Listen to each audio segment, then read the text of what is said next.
2050年の夜景っていうことについて、お話しします。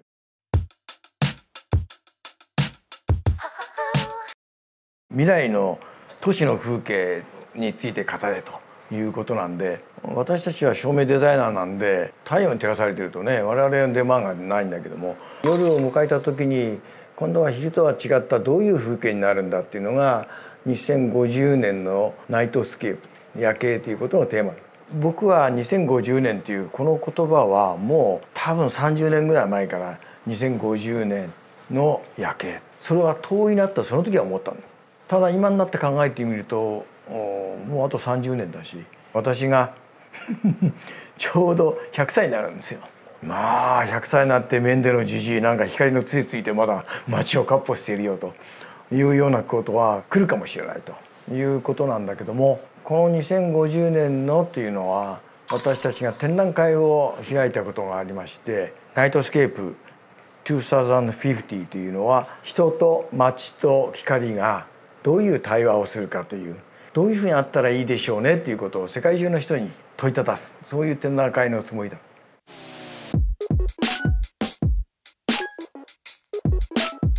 シンガポールと香港と東京に我々は事務所があったんで、その3か所でやろうということは決めたんだけども、もう1か所ヨーロッパに出てベルリンのアイダスギャラリーっていうところから招かれて、そこで2ヶ月展覧会やったものをシンガポール2ヶ月、香港2ヶ月、東京2ヶ月っていうふうにして2015年から展覧会をやる。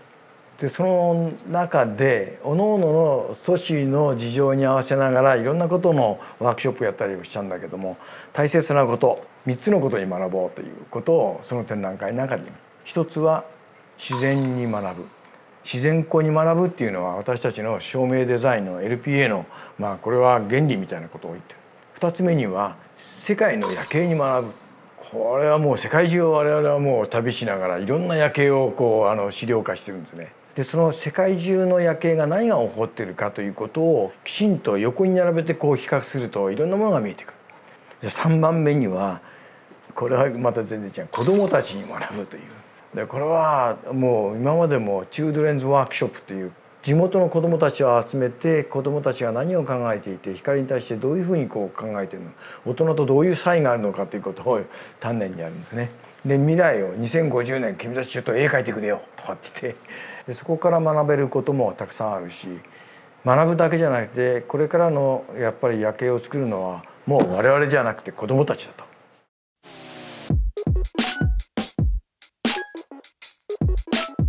でその中で3つのことに学べというだけではなくて、僕たちは照明デザイナーだから我々はこうしたいという意思を伝えようと、2050年の夜景に対して20のプロポーザルっていうのを出したんですね。5つのカテゴリーがあって、アーバン、そしてストリート、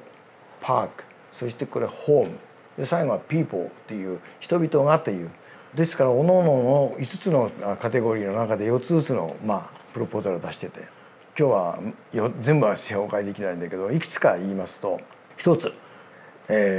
都市というのは今光害って言ってもとんでもないもう光をね夜空にばかり上げちゃって、エネルギーなんでこんな無駄遣いしてんだという光害、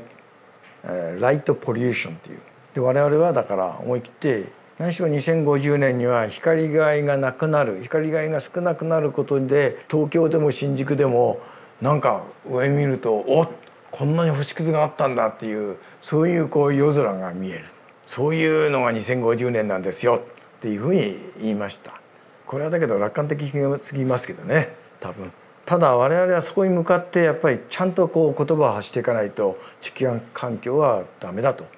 道というのはいろんな道があるんで言えないんだけど、車が通ってる道には必ず道路灯っていうのが立ってて、道路灯からもう何百ワットの光でうわーっと道を照らすわけだから、そこの光がどのぐらい強いか、何ルクスあるかなんてことが道路の照明の設計基準になってる。そんな無駄なエネルギーはもうそういう道路灯はなくなる皆さん道路灯はないんですかっていう、道路灯を作ってる会社の人は困ってましたけども、じゃあどうするんだ。車はもっとその明るさだけじゃなくて違う安全性を持ってくるし、で我々吉見はこんな高いところが照らすんじゃなくて、地面に近いところで光のラインができたり、こういうこの低いところで何か光ができる、そんなことは当たり前のことだと、エネルギーを無駄しないためには。それとパークっていうのは、これもね、近隣の公園ってどこにも東京に小さな公園もあるんだけども、夜になると危ないからね、あんなとこ行って変なおじさんにっていうことなんで、そのために防犯灯というか、そういうことで眩しい光がついてるだけなんだけど、それやめちゃって、むしろ近隣の公園っていうのは夜になってそこにこう本当に気持ちのいい光、またはこう非常に演出的な光が来ることによって、もう近隣の人があそこに集まってくる。子供たちも夜に来ちゃって、おじいちゃんおばあちゃんとそこで何か光でねゲームやってたりする。そのぐらいになんか近隣の人たちのコミュニティを取り持つために光のなんかこう演出された公園ができるだろう。住まいはね、メンデじいさんの時代には天井にこういう照明器具なんていうのあったんです。照明器具なんていうのは天井についてたんですかなんていう時代で、多分2050年には天井にそんなこうペンダントだなんだっていうものがなくて、じゃあどうするんだっていうと、なんか壁がわーっと一面なんかふっとこう明るくなっちゃったり暗くなったりしますよ。こういうテーブルだってなんかふっと押すとふーっと明るくなったりする。そういうようなテクノロジーの進化っていうのは、照明器具っていうふうなものが天井についてなくちゃいけないというところからだんだん離れていっちゃう。だけども住まいの中では僕らはまだキャンドルで火をつけたりですよ、自然光を取り寄せたりとか、そういうことは多分あるだろうというようなことで、2050年を考えてどんなふうに光があったらいいか、20のプロポーザルっていうのは勇み足も随分ありますけども、みんなに考えてほしい。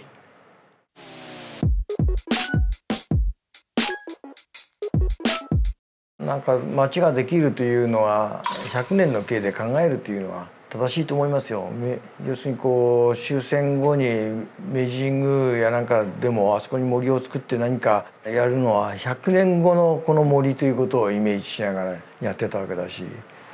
都市だとか光だとかっていうのは100年の計で考えるというような余裕というか議論がないとね、多分うまくいかない。